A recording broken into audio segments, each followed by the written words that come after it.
High বন্ধুরা, তোমরা সবাই কেমন আছো?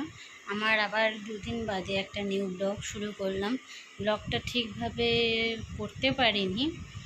আজকে বৃহস্পতিবার, পুজো টুজো দিয়ে রান্না করলাম। সেটাই কী করলাম বৃহস্পতিবারে ওইটুকুনি, কারণ আমার শরীরটা ভালো না বলে আমি ঠিক করে ব্লগটা করতে পারলাম না আজকে। বৃহস্পতিবারে সকালবেলা আমি পুজো দিয়ে নিলাম। এই যে পুজোর একটা ছোট্ট ক্লিপস। আজকে কার কার বাড়িতে বৃহস্পতিবারে পুজো হয়েছে তার ফটোগুলো দিও। আর আজকে রান্না করব হচ্ছে নোটে শাক ভাজা। তাই নোটে শাকগুলো কেটে জলে ধুয়ে এই যে পেঁয়াজ আর লঙ্কা চিড়ে রেখেছি, আর আলু পটলের তরকারি রান্না করব।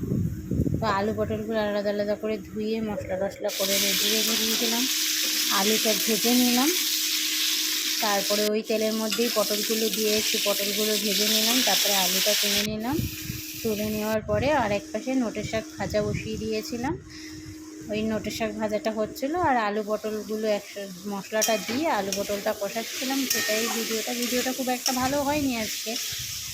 ওই আলু পটল মশলা কষিয়ে জল ঢেলে দিলাম।